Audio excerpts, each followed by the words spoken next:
Bismillahirrahmanirrahim. Assalamualaikum warahmatullahi wabarakatuh.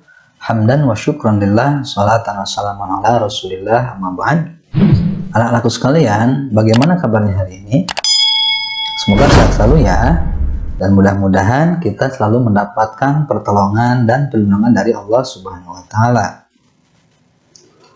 Saya doakan semoga belajar dari rumahnya atau homeschoolingnya selalu menyenangkan, gembira, kemudian tetap semangat, dan tentunya tetap berada di rumah. Pada video sebelumnya, kita telah membahas mengenai objek IPA dan pengamatannya. Nah, bagi kalian yang belum sempat mempelajari video tersebut, di sini saya akan mereview tentang objek IPA dan pengamatannya dengan topik penyelidikan IPA. Nah, di dalam penyelidikan IPA itu mencakup 3 komponen. Nah, yang pertama adalah pengamatan. Pengamatan menggunakan panca indera, termasuk melakukan pengukuran dengan alat ukur yang sesuai. Pengamatan dilakukan untuk mengumpulkan data dan informasi. Kemudian yang kedua adalah inferensi. Inferensi adalah merumuskan penjelasan berdasarkan pengamatan. Penjelasan ini digunakan untuk menemukan pola-pola atau hubungan antar aspek yang diamati dan membuat perkiraan. Yang ketiga adalah mengomunikasikan. Mengomunikasikan hasil penyelidikan, baik lisan maupun tulisan. Hal yang dikomunikasikan termasuk data yang berbentuk tabel, grafik, bagan, dan gambar yang relevan. Nah, pada pertemuan kali ini kita akan membahas mengenai pengukuran. Apa itu pengukuran? Mengukur adalah kegiatan membandingkan nilai suatu besaran yang diukur dengan besaran lain yang sejenis yang dipakai atau ditetapkan sebagai satuan. Contohnya, kalian akan mengukur sebuah ballpoint dengan penggaris. Nah, penggaris ini adalah alat ukur untuk panjang yang telah ditetapkan sebagai satuan. Nah, ini ada skalanya. Ada milimeter, ada sentimeter, ada juga in. Misal kita akan mengukur panjang ballpoint ini. Nah, artinya kalian akan membandingkan panjang ballpoint ini dengan panjang penggaris, ya, karena sebagaimana tadi telah disebut, penggaris ini merupakan alat ukur panjang yang telah ditetapkan sebagai satuan. Nah, hasil dari pengamatan atau kegiatan pengukuran ini menghasilkan panjang ballpoint ini 10 cm. Nah, ayo coba mana yang dimaksud dengan besaran dan mana satuannya? Oke, betul.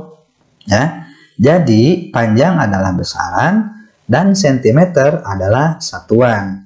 Dan 10 atau angka 10 ini merupakan nilai yang dihasilkan dari kegiatan pengukuran tadi. Jadi, besaran adalah segala sesuatu yang dapat diukur dengan angka. Contohnya, panjang, massa, waktu, dan lain sebagainya. Kemudian satuan adalah segala sesuatu yang digunakan untuk menyatakan hasil pengukuran. Contohnya, kita mengukur panjang ballpoint dan panjangnya adalah 10 cm. Nah, panjang ini adalah besaran dan sentimeter itu adalah satuan. Selanjutnya, ada jenis-jenis besaran. Ada berapa jenis besaran di sini? Itu ada 3. Yang pertama, besaran pokok. Yang kedua, besaran turunan. Dan yang ketiga adalah besaran vektor dan besaran skalar. Nah, kita ulas satu-satu ya. Besaran pokok adalah besaran yang satuannya telah ditetapkan terlebih dahulu atau tidak diturunkan dari besaran-besaran lain. Nah, ini adalah tabel besaran pokok. Nah, besaran pokok itu ada 7. Jumlahnya ada 7. Yang pertama ada panjang, massa, waktu, kuat arus listrik, suhu, jumlah zat, dan intensitas cahaya. Nah, panjang satuannya meter, massa satuannya kilogram, waktu sekon, kuat arus listrik ampere, suhu Kelvin, jumlah zat mol, dan intensitas cahaya adalah kandela. Nah, ini adalah singkatan-singkatannya. Begitu ya. Nah, artinya satuan-satuan ini sudah baku. Satuan-satuan ini telah ditetapkan, gitu ya. Jadi tidak diturunkan dari besaran apapun. Ini sudah berdiri sendiri. Nah, selanjutnya ada besaran turunan. Besaran turunan adalah besaran yang satuannya diturunkan dari besaran pokok. Nah, ini contohnya. Contohnya luas, volume, massa jenis, kecepatan, gaya, usaha, daya, tekanan, momentum, gitu ya. Nah, besaran turunan luas atau besaran yang namanya luas ini diturunkan dari besaran pokok yang namanya panjang, gitu ya. Panjang satuannya meter, kemudian lebar satuannya meter. Maka satuan untuk luas adalah meter persegi. Nah, kemudian ada volume. Volume juga sama, ini dijabarkan atau diturunkan dari besaran pokok panjang, gitu ya. Panjang satuannya meter, lebar satuannya meter, tinggi juga satuannya meter. Maka satuan untuk volume adalah meter kubik. Nah, selanjutnya ada kecepatan, gitu ya. Nah, kita tidak bisa mengukur kecepatan secara langsung karena kita harus membuat rumus dulu atau menghitung dulu dengan menggunakan rumus kecepatan, gitu ya. Misal ada sebuah mobil bergerak dalam suatu lintasan. Nah, kita tidak bisa mengukur kecepatan mobil tersebut sebelum kita melakukan atau menghitung dengan rumus kecepatan. Nah, rumus kecepatan itu adalah perpindahan dibagi waktu atau jarak dibagi waktu, di mana jarak atau panjang itu adalah besaran pokok dan waktu juga adalah besaran pokok, gitu ya. Nah, maka satuan untuk kecepatan adalah meter per sekon. Dari rumus yang dihasilkan dari rumus panjang dibagi waktu atau jarak dibagi waktu. Itu ya. Paham ya? Nah, selanjutnya ada besaran vektor. Besaran vektor adalah besaran yang mempunyai nilai atau besar dan arah. Contohnya yaitu perpindahan, kecepatan, gaya, dan percepatan. Sementara besaran skalar adalah besaran yang hanya mempunyai nilai atau besar, tetapi tidak mempunyai arah. Contohnya yaitu volume, massa, waktu, dan jarak. Nah, selanjutnya, di dalam pengukuran itu dipelajari yang pertama, satuan baku dan tidak baku, kemudian pengukuran langsung dan tidak langsung, kesalahan dalam pengukuran, dan yang terakhir ketelitian dan keselamatan kerja. Oke, satuan baku. Satuan baku adalah satuan yang telah ditetapkan secara internasional yang disebut dengan satuan sistem internasional. Contoh, meter, sekon, Kelvin, dan lain-lain. Kemudian ada satuan tidak baku. Adalah satuan yang digunakan khusus di daerah-daerah tertentu. Contoh, jengkal, hasta, depa, kaki, maya, tumbak, bahu, dan lain sebagainya. Nah, ini adalah contoh dari satuan-satuan tidak baku. Nah, contohnya begini. Setiap orang itu tidak akan sama jengkalnya. Begitu juga dengan hasta ataupun depa, telentangannya dua tangan kita, ataupun panjangnya kaki. Nah, maka ini satuan, ini tidak baku, dan hasilnya tidak akan sama antara daerah yang satu dengan daerah yang lainnya. Contoh satuan tidak baku lainnya adalah sistem British atau sistem Inggris, yaitu FES, dengan foot, pound, dan sekon. Nah, sementara sistem internasional itu ada yang dimaksud dengan sistem metrik, di mana sistem metrik ini dibagi menjadi dua, yaitu sistem MKS atau meter, kilogram, sekon, dan sistem CGS, sentimeter, gram, dan sekon. Selanjutnya, pengukuran itu ada yang pengukuran langsung dan pengukuran tidak langsung. Apa pengukuran langsung? Pengukuran dengan menggunakan alat ukur sehingga bisa diperoleh hasil pengukuran secara langsung. Contohnya, mengukur lingkar pohon dengan menggunakan meteran. Selanjutnya, ada pengukuran tidak langsung, yaitu pengukuran yang membutuhkan proses minimal 2 langkah untuk mengetahui hasil yang diukur. Contohnya, mengukur lingkar pohon dengan melilitkan tali terlebih dahulu, lalu panjang tali diukur dengan penggaris. Nah, itu adalah pengukuran tidak langsung. Nah, sekarang kesalahan dalam pengukuran.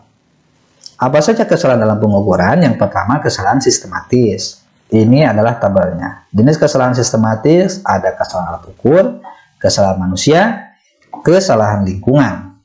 Kesalahan alat ukur apa? Yaitu kesalahan pengukuran yang terjadi disebabkan alat ukur yang digunakan. Contohnya, kesalahan kalibrasi.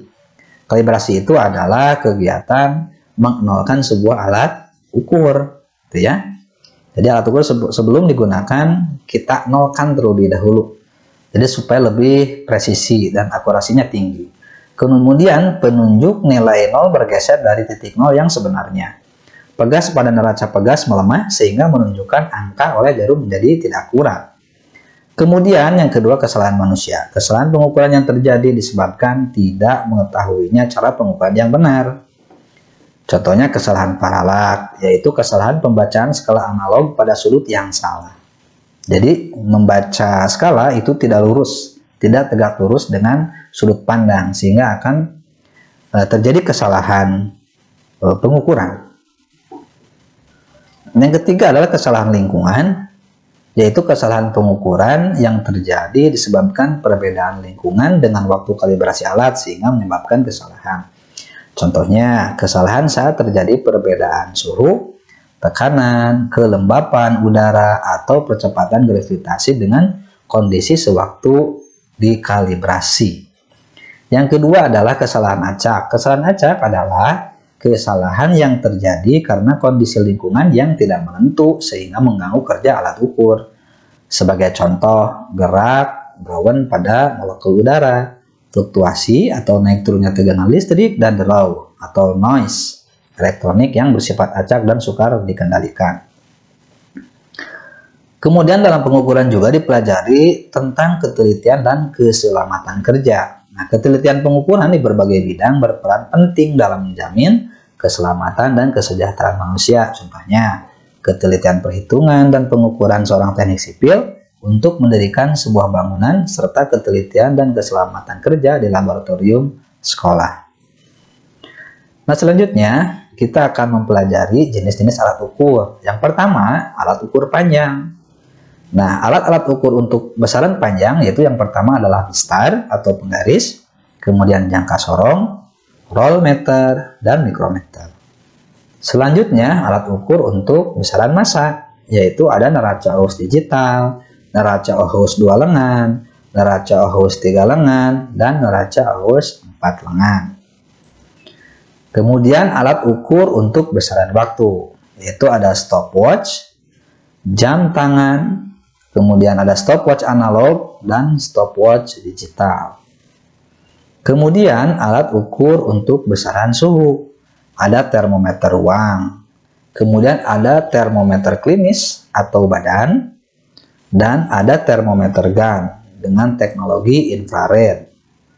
Selanjutnya alat ukur untuk watt arus listrik, besaran watt arus listrik. Yang pertama ada ampere meter analog, bisa disebut dengan basic meter ataupun ammeter. Kemudian ada ampere meter digital, dan yang terakhir ada multimeter, disebut juga dengan multitester atau avometer. Nah, kenapa ini disebut dengan multimeter atau multitester? Karena alat ukur ini bisa mengukur 1 sampai 4 besaran, ya. Mulai dari kuat arus listrik, tegangan listrik, hambatan listrik, diode, dan lain sebagainya. Maka ini disebut dengan multimeter atau multitester. Nah, avometer atau disebut juga dengan avometer, di mana avometer ini adalah singkatan dari ampere meter, voltmeter, dan ohmmeter. Baik anak-anakku sekalian, itu saja barangkali yang bisa disampaikan pada pertemuan kali ini, dan pada pertemuan selanjutnya kita akan membahas cara penggunaan alat ukur panjang seperti jangka sorong dan mikrometer skrup. Mohon maaf apabila banyak kekurangan, mudah-mudahan bermanfaat. Wallahul muwaffiq ila aqwamit thoriq. Wassalamualaikum warahmatullahi wabarakatuh.